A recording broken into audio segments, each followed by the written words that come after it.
Good morning dear students. Jai Shri Krishna all of you. સૌથી પહેલાં તો નવરાત્રિના ફેસ્ટિવલની તમને બધાને ખૂબ ખૂબ શુભેચ્છા. મા અંબાની કૃપા બધા પર બની રહે અને આજે કોરોના કાળમાંથી આપણને જલ્દીથી મુક્ત કરે અને આપણું જે લાઈફસ્ટાઈલ છે તે પહેલાં જેવું થઈ જાય તેવી પ્રાર્થના. હવે S7ની એક્ઝામ પછી આજે આપણે આપણો ફર્સ્ટ વિડીયો મૂકવા જઈ રહ્યા છીએ. S7માં આપણે 5 ચેપ્ટર હતા, ચાલી ગયેલા હતા 6 ચેપ્ટર. બસ જે 6 ચેપ્ટર છે અનએમ્પ્લોયમેન્ટ તે આપણે એની અંદરમાં ઇન્ક્લુડ કર્યું નહીં હતું. એ ચેપ્ટર જોઈ જોજો, કેમ કે આપણું રિવિઝન પણ અત્યારે આપણે S7માં નહીં લીધું હતું એટલે નહીં કર્યું હતું. આપણે જે ક્વેશ્ચન્સ આપવાના છે તમને એક્સ્ટ્રા પાછા આપણે ફર્સ્ટથી સ્ટાર્ટ કરીએ કે ફર્સ્ટ ચેપ્ટર તમારે આટલા ક્વેશ્ચન લખવાના, આટલા લખવાના એવી રીતે. તો તે વખતે આપણે 6 ચેપ્ટરનું પાછું રિવિઝન કરી દઈશું. તમને એક્સ્ટ્રા હોમવર્ક મળશે તેમાં આવી જશે. તે છતાં બી તમે એ ચેપ્ટર જોઈ જોજો. કોઈ બી કન્ફ્યુઝન ક્વેરીઝ હોય તો પૂછી લેજો. આપણે ગઈકાલે face to face zoom meeting પર મળ્યા હતા, બરાબર. તમને કીધું હતું તેમ કે અમને ખબર છે કે S7ની એક્ઝામ કેટલાએ પોતાની જાતે આપી છે અને કેટલાએ જોઈને આપી છે. બિકોઝ આપણે તો 1 યર કોન્ટેક્ટમાં રહ્યા હતા એટલે અમને ખબર છે કયા સ્ટુડન્ટમાં કેટલી કેપેસિટી છે. અમને બધાને ખબર છે કે કોણ કેટલું પાણીમાં છે, બરાબર. એ વિશે જ અમારી ડિસ્કશન થઈ જ છે. અમને દુઃખ થયું કે તમે ઓનેસ્ટી એક્ઝામમાં નથી બતાવી ઘણાએ. તે વાત તો અમને ખૂબ જ દુઃખ થયું કે આટલું કહેવા છતાં બી અમને તમારા પર વિશ્વાસ હોવા છતાં તમે આવું કર્યું, તમે છેતર્યા, તમે ઓનેસ્ટી નહીં બતાવી. તે વાતનું અમને દુઃખ છે. આ અમે તમને કહીએ છીએ, બરાબર. હવે જોઈએ આગળ જ્યારે વીકલી ટેસ્ટ લેવાય ત્યારે તમે તમારી એની અંદર ઓનેસ્ટી બતાવો કે નહીં બતાવો તે અમે જોશું. અમે 11થમાં પણ અમે તમને કીધું છે કે તમારા ઓછા માર્ક્સ આવે તો બી અમે તમને કંઈ ખીજવાવાના નથી, બરાબર. કે એમ નથી કહેવાના કે તમારા ઓછા માર્ક્સ છે હવે અમે તમને નહીં ભણાવવાના કે આમ તેમ. કે ખાલી જે તમને મોટિવેટ કરવા માટે કહેવું પડે તે જ કહેતા છે, છતાં બી તમે આવું કર્યું તે ખૂબ જ ખરાબ વાત કહેવાય. તો આ બાબતનું હવેથી તમે ધ્યાન રાખો અને રાઈટ પાથ પર તમે આવી જાઓ, ઓનેસ્ટી બતાવો તેવી આશા રાખું છું. ઘણાએ ઓનેસ્ટી બતાવી બી છે, બરાબર. કે 95, 94 માર્ક્સ આવતા છે તો કંઈ નહીં એટલા લઈને બેસી રહ્યા. હોશિયાર છે, હોશિયાર જે ટોપર છે તે લોકો 94, 95 માર્ક્સનું જ આવડતું છે તો કંઈ નહીં, 5 માર્કનું જોઈને નથી લખવા એ લોકો ગયા, બરાબર. એ લોકોના 100માંથી 100 તો અમે એ લોકો પર ડાઉટ નહીં કરતે. બટ એ લોકો ઓનેસ્ટી બતાવી કે નહીં અમને 94, 95 માર્ક્સનું જ આવડતું છે તો અમે એટલું જ લખવાના, આખું નથી લખવાના, રાઈટ. પણ જે જેમ તેમ પાસ થતા હોય ને એ લોકોના 60, 70, 90 માર્ક આવે તે તો પછી વિચારવાનું થાય કે એટલા બધા માર્ક કેવી રીતે આવી ગયા, કે ઓનલાઈનમાં આટલી બધી સમજ પડી ગઈ એ લોકોને, રાઈટ. સો એ બાબતનું ધ્યાન રાખજો તમે બીજી વખત. અમને તમારી જાતને છેતરતા પહેલાં બી ધ્યાન રાખજો બીજી વખત આ બાબત. અને એક્ઝામમાં કેટલું લખવાનું છે, કેટલી લેન્થનું, બરાબર. મેઇન જે લોકોએ માર્ક્સ સ્કોર કરવાના છે અને બધા માટે જ કેવી રીતે લખશું તો આપણને વધારે માર્ક્સ સ્કોર થશે. 3 માર્ક્સના કેટલું લખવાનું છે, 5 માર્ક્સમાં કેટલું લખવાનું છે તે તમને હું અલગથી વિડીયો કરીને તમને બતાવીશ કે આપણે ઇકોનોમિક્સમાં કોઈ ક્વેશ્ચન લેશું ને એની અંદરમાં આપણે કેવી રીતે પ્રેઝન્ટ કરવાનું કે જેથી સામેવાળા અથવા તો જો ફેસ ટુ ફેસ આપણું મળવાનું ને સ્કૂલ ચાલુ થઈ જાય તો વેલ એન્ડ ગુડ છે. બટ નહીં થાય તો હું તમને પછીથી એક બતાવીશ કે તમારે આવી રીતે લખવાનું, આવી રીતે પ્રેઝન્ટ કરવાનું, આટલી લેન્થ રાખવાની તો તમારા વધારે માર્ક્સ સ્કોર થઈ શકે. કાં તમારે ચેન્જીસ કરવાની જરૂર છે, રાઈટ. ચલો હવે આજથી આપણે chapter number 7 that is population, કે જેનો અરાઉન્ડ 10 માર્ક્સનું વેઇટેજ છે તે સ્ટાર્ટ કરીએ. જે 2 પ્રોબ્લેમ છે ધેટ ઇઝ આપણે પોવર્ટી અને અનએમ્પ્લોયમેન્ટ, જે એને શું કહેવાય, તે ઇન્ડિયા જે ડેવલપિંગ કન્ટ્રીને સ્લો ડેવલપ કેમ થાય છે, એટલે સોરી ઇન્ડિયા હજુ કેમ ડેવલપિંગ જ કન્ટ્રી છે તેના જે 2 પ્રોબ્લેમ છે પોવર્ટી અનએમ્પ્લોયમેન્ટ તે જોયું. હવે એનો ત્રીજો પ્રોબ્લેમ પોપ્યુલેશન, તે આજથી આપણે સ્ટાર્ટ કરવાના છે. એમ જોવા જઈએ તો પોપ્યુલેશન મેઇન વધારે છે. તમને લોજિકલી વાત કરું કે મેઇન પોપ્યુલેશન વધારે છે ધેટ મીન્સ કે અનએમ્પ્લોયમેન્ટ વધારે છે અને અનએમ્પ્લોયમેન્ટ વધારે છે એટલે પોવર્ટીનો ક્વેશ્ચન થાય છે, બરાબર. એટલે આ ચેન આપણે જોઈએ તો બરાબર છે કે પોપ્યુલેશન આપણી વધારે છે, એનું જ રીઝન છે કે અનએમ્પ્લોયમેન્ટ વધારે છે. અને અનએમ્પ્લોયમેન્ટ વધારે છે એટલે કે લોકો પાસે ઇન્કમ નથી, એક્સ્ટ્રા જે બેઝિક નેસેસરી ફૂલફિલ કરી શકે તે નથી, એટલે એ લોકો શું છે, પોવર્ટી વધારે છે, બરાબર. આ ચેનમાં આપણે જોઈ શકીએ છીએ, રાઈટ. હવે આપણે જોવાનું છે કે આ ચેપ્ટરની અંદરમાં આપણે શું કઈ વસ્તુ ઇન્ક્લુડ કરવાની છે. તો તમને હું બુકની અંદરમાં બતાવી દઉં ટોપિક્સ કયા ઇન્ક્લુડ કરવાના. આ ચેપ્ટરમાં પહેલાં તો આપણે ઇન્ટ્રોડક્શન જોવાનું છે, પછી meaning of population explosion, population એક્સપ્લોઝનનો meaning, population trends in India, તેમાં size and growth rate of India's population. આ જે size and growth rate of India's population જે છે ને તે તમને 5 માર્કમાં મોસ્ટલી ડાયાગ્રામ તરીકે બી પૂછી શકે છે અને સેપરેટલી ક્વેશ્ચન બી 5 માર્કમાં પૂછાય છે. એ તો હું તમને એક્સ્ટ્રા જ્યારે ક્વેશ્ચન મોકલાવીશ ત્યારે તમે જોઈ જ લેવાના છો. ને હવે બીજી વાત કે તમે ડેઈલી વર્ક કરતા રહેજો. હવે આજે તમને ઇન્ટ્રોડક્શનને મિનિંગને ચલાવું છું તો ઇન્ટ્રોડક્શનમાં જે એક માર્કના જે તમને હું ક્વેશ્ચન કહું છું અને મિનિંગને એ જે છે તે બી તમારે લખી દેવાના છે બુકમાં.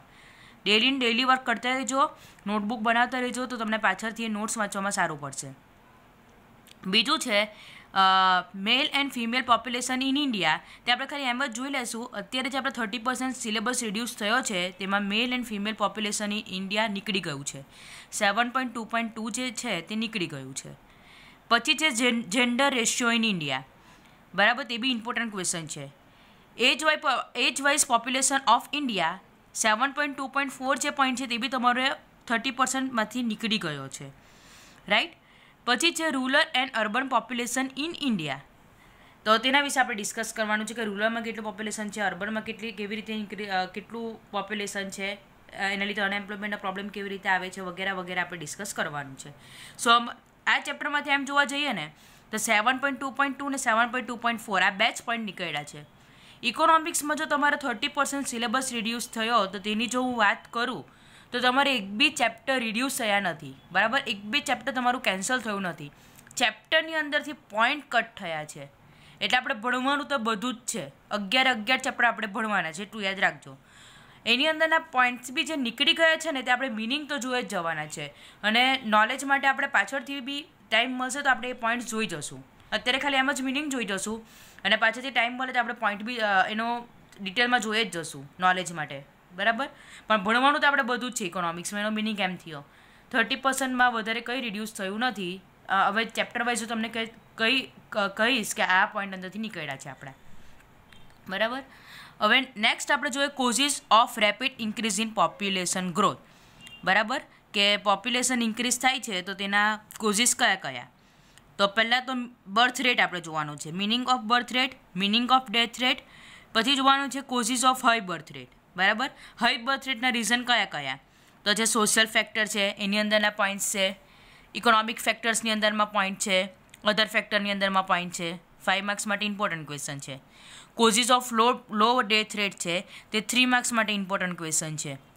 પછી છે મેઝર ટુ કંટ્રોલ પોપ્યુલેશન, આ બી 5 માર્ક્સ માટે ઇમ્પોર્ટન્ટ ક્વેશ્ચન છે કે આપણે પોપ્યુલેશન કંટ્રોલ કરવા માટે કઈ ટાઈપના મેઝર્સ કરી શકીએ. તો આટલી વસ્તુ આપણે એટલે કે મોસ્ટલી આખું ચેપ્ટર જ ખાલી 2 પોઈન્ટ આ વાત કરી દઈએ, એના સિવાય આખું ચેપ્ટર જ આપણે સ્ટડી કરવાનું છે. તો આજે આપણે ઇન્ટ્રોડક્શનથી સ્ટાર્ટ જોઈએ. તો ઇન્ટ્રોડક્શનની વાત કરીએ તો વર્લ્ડનું જે પોપ્યુલેશન છે તે ડે બાય ડે ઇન્ક્રીઝ થયા જ કરે છે. 2011ની વાત કરીએ તો વર્લ્ડનું પોપ્યુલેશન હતું 700 કરોડ. કેટલું હતું? 700 કરોડ. અને ઇન્ડિયાનું હતું 1.25 કરોડ. કેટલું હતું? 1.25 કરોડ. 2019-20 હું તમને જસ્ટ ખાલી ઇન્ફોર્મેશન માટે આપ્યું છે કે વર્લ્ડનું પોપ્યુલેશન 780 કરોડ. ઇન્ક્રીઝ દેખાય છે? 80 કરોડનો બેઠો ઇન્ક્રીઝ છે. અને ઇન્ડિયાનું પોપ્યુલેશન છે 1.38 કરોડ અરાઉન્ડ, બરાબર. 1.35-38 કરોડ જેટલું ઇન્ડિયાનું પોપ્યુલેશન છે. તો આ તમને નોલેજ માટે કીધું છે. તો એના પછી આપણને ખબર છે કે જે પોપ્યુલેશન છે તે ખાલી ઇન્ડિયાનો પ્રોબ્લેમ નથી, આખા વર્લ્ડનો કે ડે બાય ડે શું થાય છે? ઇન્ક્રીઝ થતું છે. હવે આ જે પોપ્યુલેશન ઇન્ક્રીઝ થાય છે તો એની ડિમાન્ડિંગ બી આપણે ફૂલફિલ કરવી પડે. બેઝિક નેસેસરી દેટ ઇઝ, બરાબર. રોટી કપડાં અને મકાન બધાને જોઈવાના જ છે તો તે તો આપણે ફૂલફિલ કરવી જ પડે. ને અમુક વસ્તુ ખાલી નેચરલ રિસોર્સિસ પર જ ડિપેન્ડન્ટ છે. અમુક વસ્તુ શું છે? Natural resources. તો પોપ્યુલેશન ઇન્ક્રીઝ થાય તો નેચરલ રિસોર્સિસને બી હાર્મફુલ થાય છે. કેમ કે પોપ્યુલેશન ઇન્ક્રીઝ થાય તો લોકોનો યુઝિસ વધવાનો, બરાબર. એટલે કે જે વોટર છે, પછી આપણે ફૂડની વાત કરીએ કે બધા જે રિસોર્સિસ છે તેનો શું થવાનો? યુઝિસ વધવાનો. તો નેચરલ રિસોર્સિસ શું થવાનું? ડિક્રીઝ થવાનું. અને લોંગ ટર્મમાં એ પતી જવાની પોસિબિલિટી રહેવાની છે. લોંગ ટર્મમાં શું છે? પતી જવાની એ પોસિબિલિટીઝ રહેવાની છે. અને બીજો પ્રોબ્લેમ શું થાય કે પોપ્યુલેશન ઇન્ક્રીઝ અને આપણને ખબર છે કે બધા જ કંઈ સ્કિલ પોપ્યુલેશન નહીં હોય. આપણે પોવર્ટીને બધા ક્વેશ્ચન્સ આપણે જોઈ શકીએ છીએ કે અનએજ્યુકેટેડ પીપલને એ બધાને લીધે અનસ્કિલ પોપ્યુલેશન જો ઇન્ક્રીઝ થશે તો આપણા જે નેચરલ રિસોર્સિસ છે તે એના બેસ્ટ વેમાં યુટિલાઇઝ નહીં થશે.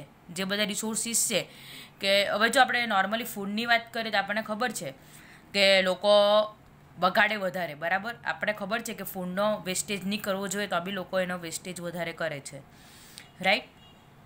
સો એ ટાઈપના જો એના વેસ્ટેજ થાય, ફૂડ છે, વોટરના બી વેસ્ટેજ આપણને જોવા મળે છે. પછી ડે બાય ડે પોલ્યુશન બી જોવા મળે છે, એર પોલ્યુશન એક્સ્ટ્રા બી જોવા મળે છે. તે બી નેચરલ રિસોર્સિસ માટે, નેચર માટે હાર્મફુલ છે, બરાબર. તો આ બધા જો પ્રોબ્લેમ્સ થશે તો બી નેચર પોતાના જે નેચરલ રિસોર્સિસ છે તે બેસ્ટ વેમાં યુટિલાઇઝ નહીં થશે અને એ વર્લ્ડ માટે એઝ વેલ એઝ કન્ટ્રી માટે શું થાય છે, હાર્મફુલ થાય છે. તો પોપ્યુલેશન જો ઇન્ક્રીઝ થશે તો નેચર સાથે આ બે પ્રોબ્લેમ રિલેટેડ તમને 2 પોઈન્ટ આપ્યા છે, આ 2 એસ્પેક્ટ્સ આપ્યા છે કે પ્રોબ્લેમ થઈ શકે છે, right. So study of population for an economy become very essential. Rise in population is the not causes of the most of the problem in economy. બરાબર. મોટાભાગના પ્રોબ્લેમ્સ જે ઇકોનોમીમાં છે તે મોસ્ટલી પોપ્યુલેશન રાઇઝિસના લીધે થાય છે. બિકોઝ તમને બેસ્ટ એક્ઝામ્પલ આપ્યું કે પોપ્યુલેશન ઇન્ક્રીઝ થાય તો લેબર સપ્લાય વધવાની સામે આપણી પાસે એમ્પ્લોયમેન્ટની ડિમાન્ડ એટલી નથી, એટલે અનએમ્પ્લોયમેન્ટ વધવાની, અને અનએમ્પ્લોયમેન્ટ વધશે તો લોકોની ઇન્કમ ઓછી આવશે, અને ઇન્કમ ઓછી આવશે તો પોવર્ટીનો ક્વેશ્ચન પણ અરાઇઝ થવાનો, રાઈટ. સો મોસ્ટલી જે બધા પ્રોબ્લેમ છે તે પોપ્યુલેશન સાથે રિલેટેડ છે. હવે આપણે આગળ આજનો જે પોઈન્ટ છે તે જોવાના છે meaning of population explosion. Population explosion એટલે શું? તો વાત કરીએ, તમને જે ડેફિનેશન છે તે 2 પાર્ટમાં ડિવાઈડ કરીને તમને બતાવું છું કે આપણો જે ડેથ રેટ છે તે ફોલન રેપિડલી એટલે કે જલ્દીથી ડિક્રીઝ થાય છે. કેમ? તમને એક્ઝામ્પલ આપું કે પહેલાં જે આ મલેરિયા, ટાઇફોઇડ કે અમુક એવા જે ટીબી કે કેન્સર મેઇન એ બધાની જો વાત કરીએ તો પહેલાં એવા ટાઈપના જે ડિસીઝ થતા તો લોકો એમ જ કહેતા કે હવે આ તો જીવવાનું જ નથી, બરાબર, આ તો હવે મરી જ જવાનું છે. એટલે એ ટાઈપના પહેલાં વાત કરતા. બટ હવે સાયન્સ આગળ વધ્યું છે અને અમુકની શું છે શોધાય છે, વેક્સિન છે ને હવે કોરોના આવ્યું તે બી સાયન્સ માટે એક ચેલેન્જીસ જ છે. હોપલી કે એની વેક્સિન બી વહેલી શોધાય, બરાબર. પણ શું થાય છે કે બધાની વેક્સિનને બધું શોધાયું એના લીધે પહેલાં કરતાં ડેથ રેટ શું થયો છે, જલ્દીથી ફોલ થયો છે, બરાબર. કોઈ બી ડિઝીઝ થાય તો એનો જે ટ્રીટમેન્ટ છે તે પોસિબલ છે, એટલે ડેથ રેટ જલ્દીથી ફોલ થયો છે. બટ એની સામે જે બર્થ રેટ છે નોટ ફોલન ટુ ધેટ એક્સટેન્ટ. જેટલો ડેથ રેટ જલ્દીથી ફોલ થાય છે એટલો બર્થ રેટ ફોલ થતો નથી, રાઈટ. એના લીધે શું થાય છે, પોપ્યુલેશન ઇન્ક્રીઝ થાય છે, બરાબર. એના લીધે શું થાય છે, પોપ્યુલેશન ઇન્ક્રીઝ થાય છે, which is known as the population explosion.